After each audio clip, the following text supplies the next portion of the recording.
राम जय राम जय जय राम। श्री राम जय राम जय जय राम। सीताराम जय सीताराम। सीताराम जय सीताराम।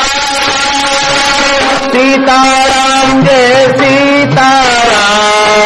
सीताराम जय सीताराम। सीताराम जय सीताराम।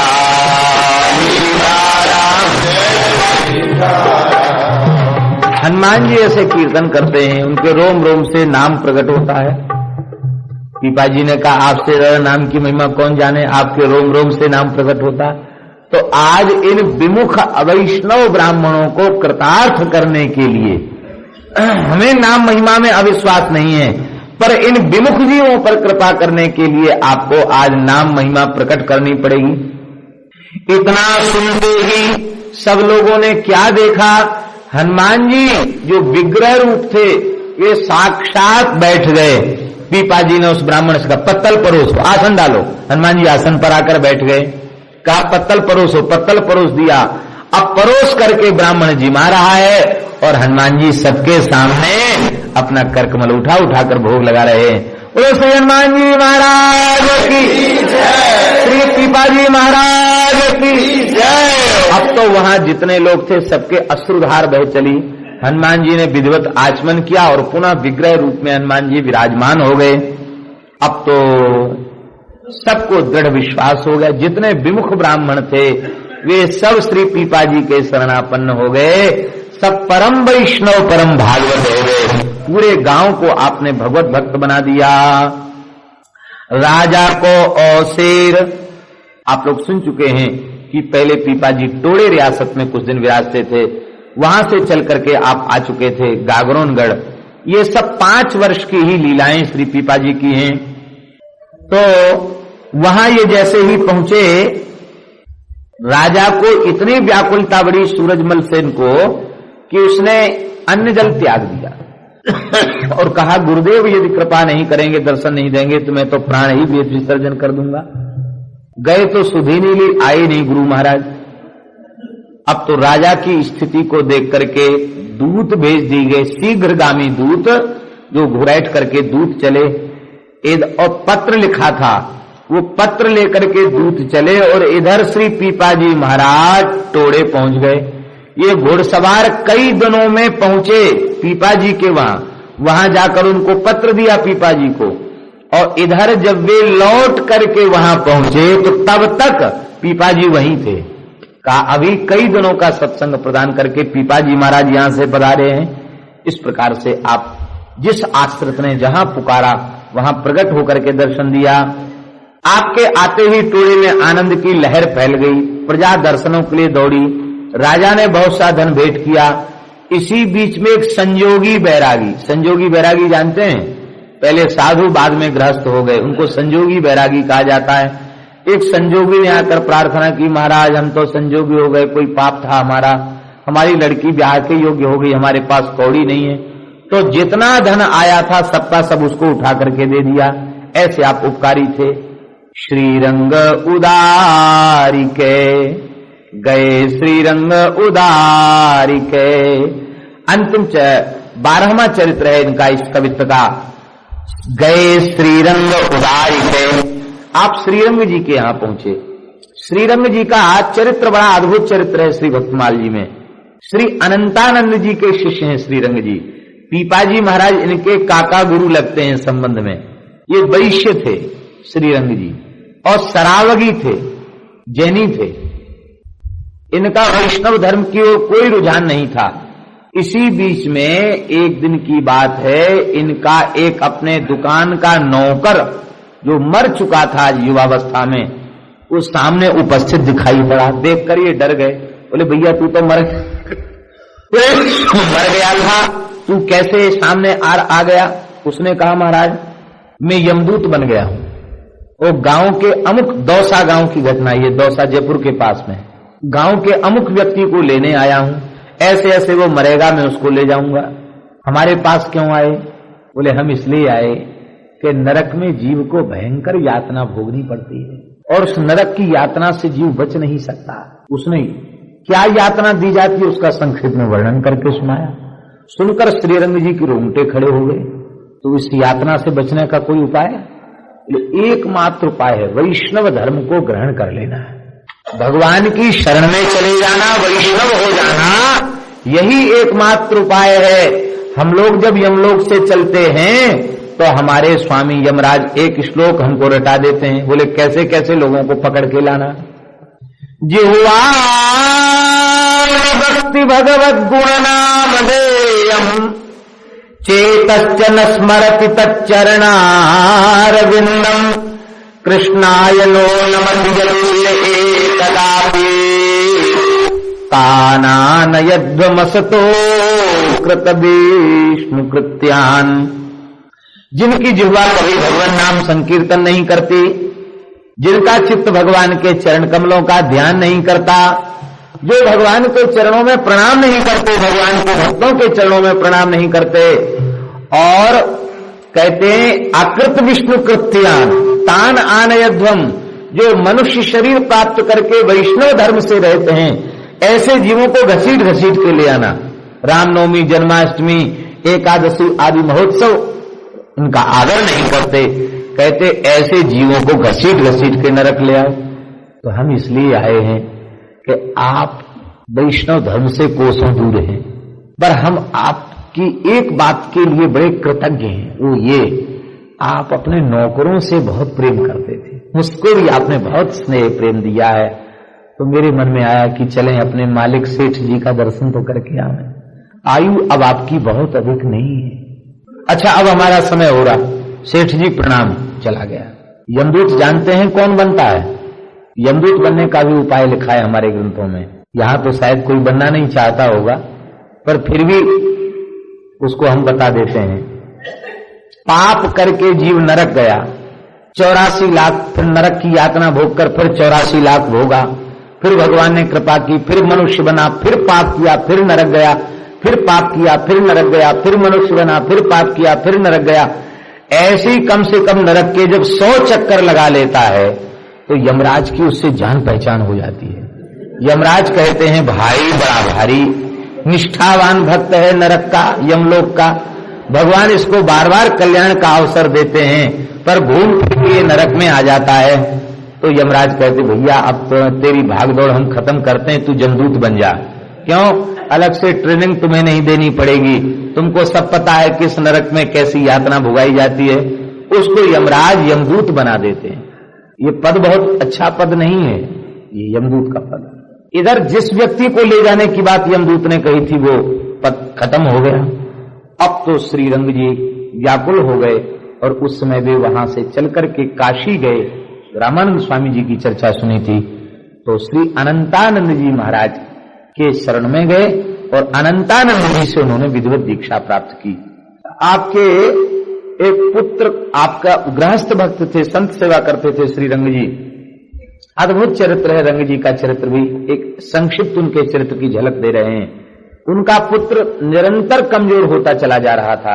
एक दिन आपने अपने पुत्र से कहा, भजन से आपको फुर्सत ही नहीं मिलती थी, निरंतर मंत्राज का जप है, संतों की सेवा है, अतिथियों का सत्कार है, कथा कीर्तन है, इसी में लगे रहते थे। पुत्र से पूछा, एकमात्र पुत्र था, बोले भाई क्या बात है, तुम बहुत कमजोर होते चले जा रहे हो।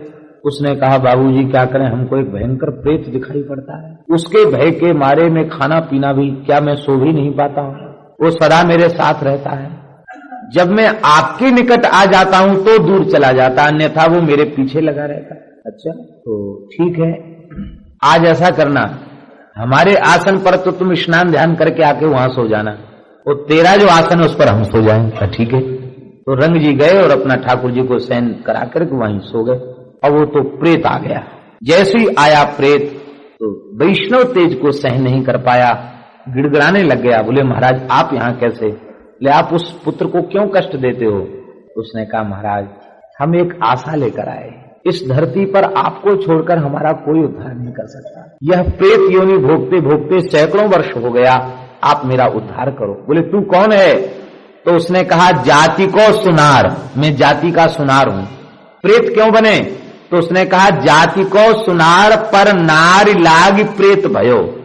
परस्त्री गमन के पाप से मुझे प्रेत बनना पड़ा, आप मेरा उद्धार करें। कहा भाई भैया हम तो कुछ जानते नहीं, हम तो खुद ही बनिया हैं, हम क्या कैसे करें तुम्हारा उद्धार। उसने कहा आप अपना चरणामृत और उच्छिष्ट हमें दे दें तो हमारा उद्धार हो जाए। तब आपने चरणामृत अपना प्रदान करके उसका उद्धार किया। ऐसे श्रीरंग जी, तो श्रीरंग जी पीपा जी को बार बार पत्र लिखते, इस गरीब दीनहीन दास पर भी कृपा करो। पीपा जी पत्र तो पढ़ लेते, पत्र वाहक से कह भी देते, आश्वासन दे देना कभी समय आने पर आऊंगा, कभी समय आने पर आऊंगा। अब की बार तो श्री रंग जी ने पत्र लिखा और कहा महाराज अब सहन नहीं होता है, अब प्रतीक्षा करने का धैर्य टूट चुका है, कहां तक हम प्रतीक्षा करें, धैर्य टूट रहा है, अब तो आपको कृपा करनी ही होगी। इतना दैन्यपूर्ण पत्र था, उसको पढ़ करके पीपा जी इतने भावाविष्ट हो गए कि वे सहसा चल पड़े और चल करके वहां जैसे ही पहुंचे तो अब पीपा जी का दर्शन श्रीरंग जी ने किया नहीं था पहले कभी। आकर पीपा जी श्री सीता सहचरी जी के साथ वहां पधारे। जैसे ही वहां पहुंचे तो वैष्णव संत स्वरूप मान करके आपने उनका आदर किया और आदर करने के श्रीरंग उदारी के इसलिए कहा कि संत सेवा में बड़े भारी उदार थे। तब चरणों में आपने प्रणाम किया, विधिवत पूजन किया, अर्घ पाद्य आचमन से पूजित करके चंदन चर्चित करके माला पहनाकर आरती उतारी, चरणों में साष्टांग दंडवत किया और कहा संत भगवान आप कहां से पधारे हैं, अपना नाम बताओ। तो पीपा जी ने थोड़ा सा प्रेम की फटकार देते हुए कहा यही विधि है संतों से नाम पूछने की, परिचय पूछने की। तद विधि प्रणिपातेन परिप्रश्नेन सेवया उपदेक्ष्यन्ति ते ज्ञानम ज्ञानिनः तत्वदर्शिना। बोले महाराज इसका पीपा जी के कहने का मतलब क्या था कि खिलाया पिलाया कुछ नहीं, खाली चंदन और माला पहना के परिचय पूछ रहे हो, कुछ खिलाओगे पिलाओगे नहीं। आतिथ्य सत्कार किया, फिर चरण धीरे धीरे संभान करते हुए कहा महाराज और कोई बात नहीं है, संत का तो स्वरूप ही परिचय होता है, किंतु हम जानना चाहते हैं, हमारा अंतःकरण कहता है आप कोई दिव्यात्मा है। कहा हाँ, इस दीनहीन दास को ही लोग पीपा भगत कहते हैं। अब तो रंग जी रोम रोम खिल उठा, नाचने लग गए, अपना उत्तरीय उठा उठा करके पत्नी के साथ नृत्य करने लग गए और प्रेम में जैसे कोई पागल हो जाए ऐसे हो गए। आपने उनको हृदय से लगाया और कहा महाराज आपने बहुत हमारे साथ अन्याय किया। प्रेमियों की बातें बड़ी विचित्र होती हैं। पीपा जी बोले हमने क्या अन्याय किया? बोले आप बिना सूचना के क्यों पधारे? हमने इतने पत्र आपके पास भेजे, एक पत्र आप भी भेज देते कि हम आ रहे हैं, आपने तो अनर्थ कर दिया हमारे साथ। क्या बात है? बोले हम तो प्रतीक्षा करते थे कि आप आएंगे, आपकी तैयारी आने की हम करेंगे और एक बगीचा हमने पहले से ही बनवा रखा है। कितनी दूर है? बोले ये बगीचा जो है 1 कोस दूर हमने बगीचा बनाया है और बगीचा खूब सज धज कर तैयार है। वो इसीलिए बगीचा लगाया गया कि पीपा जी आएंगे तो पहले उनको बगीचे में पधरावनी करेंगे और इसके बाद फिर हजारों ब्राह्मणों के साथ मंत्रोच्चारण करते हुए, कीर्तन करते हुए और बाजा बजाते हुए, पालकी लेते हुए जाएंगे। हजारों कन्याएं, सौभाग्यवती नारियां मंगल कलश और चौमुखा दीपक लिए रहेंगी और आपको पालकी में बिठाकर कंधे पर लेकर हम आएंगे। हमारा तो ये भाव था। पीपा जी तो गड़ गए लज्जा के मारे। बोले इतना आदर हमने अपने साधु जीवन में कभी प्राप्त नहीं किया और साधु को इससे दूर रहना चाहिए। पर ये तो चरणों में पड़कर इतने रोने गिड़गिड़ाने लग गए कि पीपा जी द्रवित हो गए। बोले भाई जैसी तुम्हारी राय है सो कर लो, अब हम तुम्हारे अधीन हैं। तो पीपा जी वहां से आकर के चले गए, उस बगीचे में आसन लगाया। अब आपने पूरे गांव में घोषणा करी, ओ हजारों ब्राह्मणों को लेकर और संतों को लेकर के गाजे बाजे से आप वहां पहुंचे। पहुंच करके ऐसा लिखा है कि बगीचा जहां से दिखाई दिया वहां से रंग जी ने पेड़ भरना शुरू कर दिया, दंडोती करना शुरू कर दिया। रोते हुए साष्टांग दंडोत करते हुए गए हैं, चरणों में प्रणाम किया है, पीपा जी ने हृदय से लगाया है।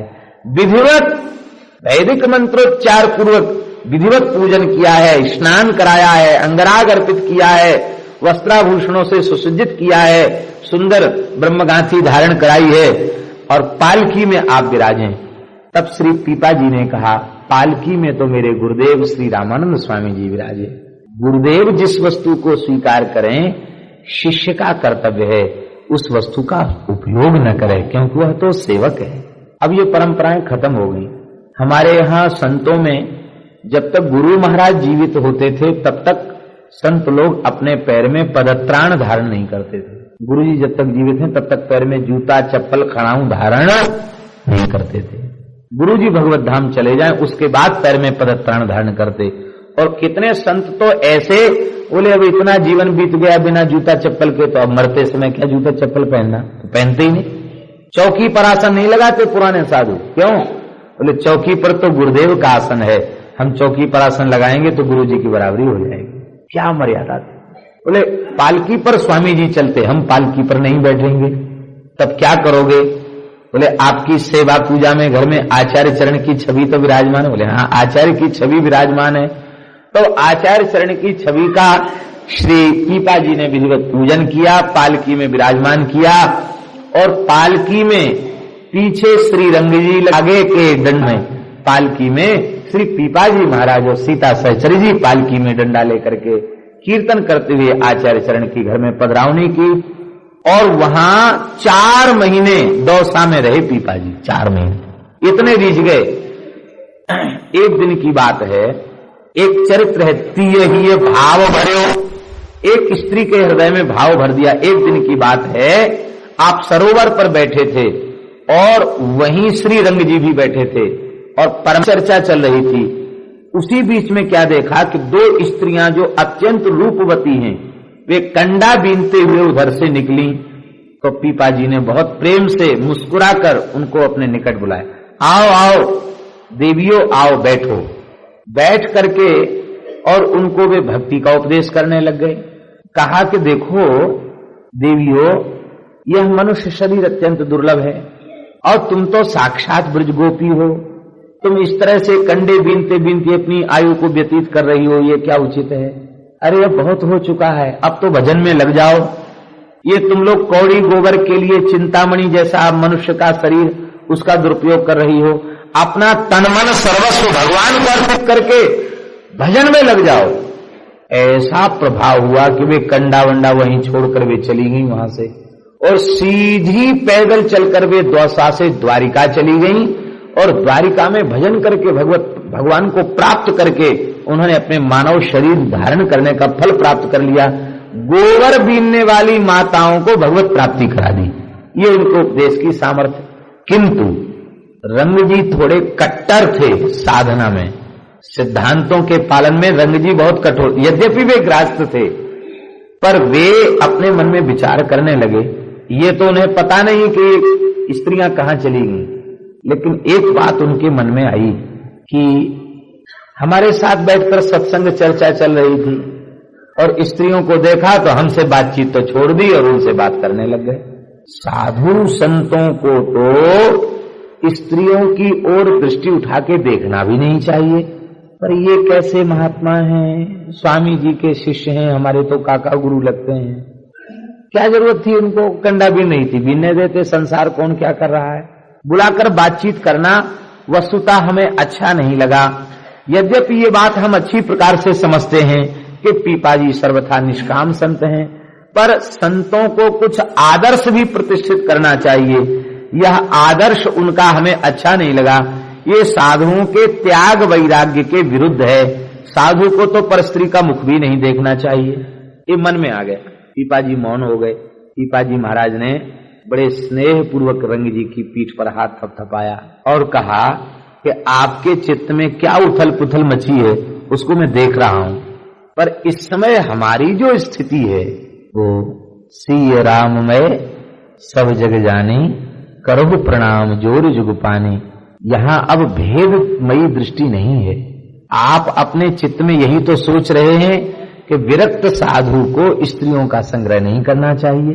आपकी बात बिल्कुल सही है, पर किसी जीव के कल्याण की कामना से यदि वह कोई स्त्री हो, पुरुष हो, नपुंसक हो, किसी जाति का हो, किसी शरीर का हो, यदि उसके ऊपर कृपा करुणा करने की भावना से उसे भागवत धर्म का उपदेश करता है तो यह उचित नहीं है।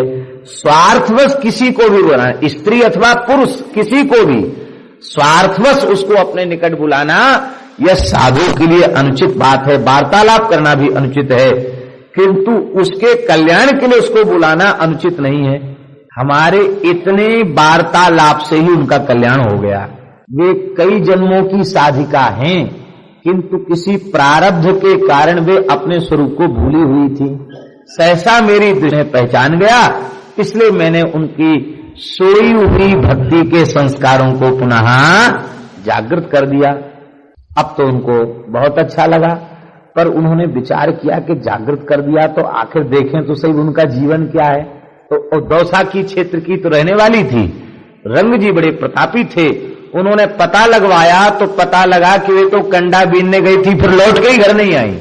कहां भाई क्या हुआ?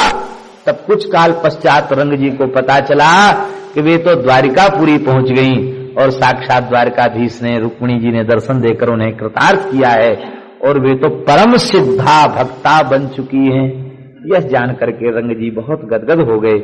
इस प्रकार से पीपा जी के प्रति उनको भाव आया और मन में यह आया कि समर्थ संतों की किसी भी क्रिया को देखकर उनके प्रति अभाव नहीं करना चाहिए। पीपा जी समर्थ संत हैं, वे किसी को बुलाकर उपदेश देते हैं। हाँ, आप साधक हैं, आप ऐसा मत कीजिए, लेकिन पीपा जी जैसे समर्थ संत वे जिस जीव से बातचीत कर लेते वही जीव भगवान के प्रेम का अधिकारी हो जाता। एक चरित्र और कह करके हम कथा का विराम करेंगे, बस ये कवित्व यहां पूर्ण होता है। ब्राह्मण को शोक हरियो, रंग जी के यहां से विदा होकर टोड़े राजस्थान रियासत में पुनः पीपा जी पधारे। जैसे यहां पधारे तो यहां महाराज एक विचित्र लीला भई। एक ब्राह्मण रोते हुए आ गया। आपने कहा, पंडित जी क्यों रो रहे हो? बोले, महाराज क्या बता, मैं हमारी बेटी ब्याह के योग्य हो गई और अब तक न तो हमारे पास पैसा है और हम अपने यजमानों के यहां भी गए थे, पर हमारे जितने यजमान हैं ना, सबने तो दूर से ही हाथ जोड़ लिए। कहा, पंडित जी तुम्हारी बेटी, तुम करो ब्याह, हमारा ठेका नहीं है, हम बहुत दुखी है महाराज, आप संत हैं आशीर्वाद दे दें। पीपा जी को विनोद सूझा।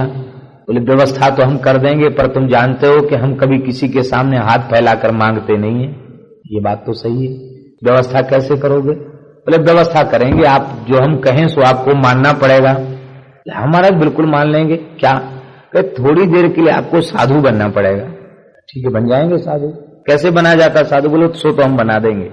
तो नाई बुलवाया, दाढ़ी मूछ मुड़वा करके बढ़िया से भद्र करवा, बड़ी चोटी रखवाई और पीपा जी सुंदर गौर वर्ण के दिव्य ब्राह्मण, उनको स्नान ध्यान करा के और अचला लंगोटी धारण करा के एक सुंदर ब्रह्म पात्र तूमा का कमंडल रख दिया और जहां पीपा जी का टोड़े में स्थान था ना, वहां बढ़िया सुंदर चौकी सजाकर गद्दा तकिया लगा करके सामने खड़ाऊ पधरा करके और कमंडल चिपिया रख करके बहुत सुंदर 12 तिलक, राम फटाका खूब विशाल तिलक, 12 तिलक मस्तक पर और भुजाओं में, ग्रीवा में, वक्षस्थल में लगा करके बिठा दिया।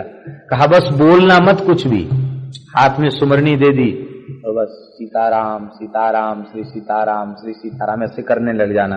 कोई कुछ पूछे कुछ कहे तो ऐसे ऐसे आशीर्वाद देना बस, और बाकी सब काम हम कर लेंगे। कहा, ठीक है।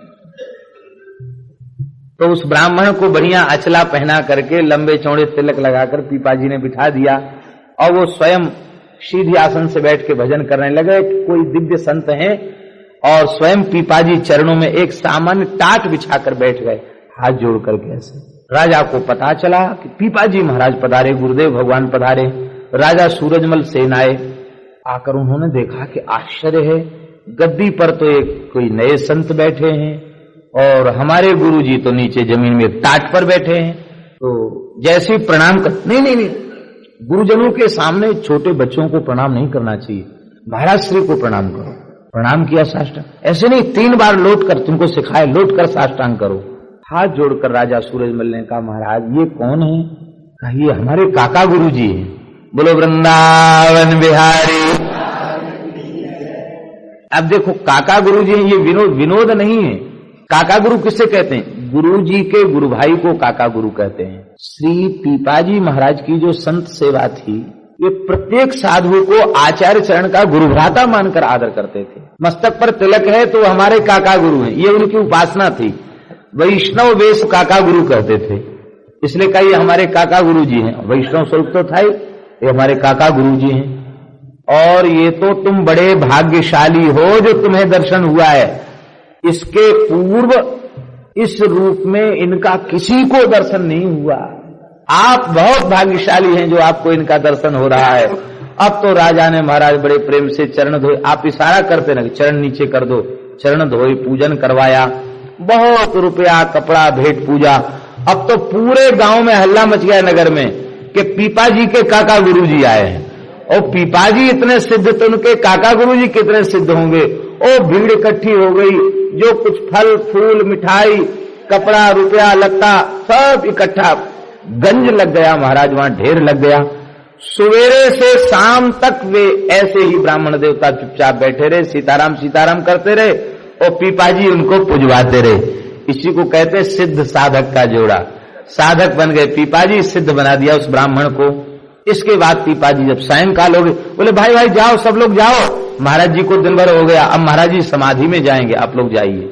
समाधि में जाएंगे मतलब विश्राम करेंगे, सोएंगे, जाओ आप लोग। सब भीड़ भाड़ हटा दिया, स्थान को एकदम खाली कर दिया। इसके बाद आपने ब्राह्मण देवता को साष्टांग दंडोत किया और दंडोत करके कहा महाराज ये तो घर की खेती है, फिर उग आएगी, आप लांग लगा के धोती पहन लो। और एक बार आपकी मूछ हमने मुड़वा दी, आप इसका बुरा मत मानना, आपके कार्य के लिए हमने ये कार्य करवाया। सुन करके ब्राह्मण रोने लगे। उसने कहा महाराज मैं तो संत वेश की महिमा नहीं समझता था, पर आज आपने संत वेश की महिमा को प्रकट करके दिखा दिया। समर्थ संत किसी पाषाण अथवा किसी वृक्ष का स्पर्श कर दें तो उसमें देवत्व का आविष्कार कर देते हैं। मैं बहुत जड़मती हूं, जो आप जैसे समर्थ संत को संसारी स्वार्थ की पूर्ति के लिए मैंने आपसे प्रार्थना की। पीपाजी बोले ये सब बेटी के ब्याह का धन है, सब ले जाओ उठा के। रात में ही सब विदा कर दिया। पर वो ब्राह्मण ऐसा विलक्षण ब्राह्मण था, बेटी का ब्याह तो उसने जाकर कर दिया, पुत्रों को धन दे दिया और आजीवन उस वेश का त्याग नहीं किया। बाकी जितना धन था सब बेटी के ब्याह में ही संतों को बुलाकर, पीपाजी को बुलाकर सारे धन का व्यय कर दिया और कहा महाराज अब तो जीवन में इस विरक्त वाने का त्याग नहीं करूंगा।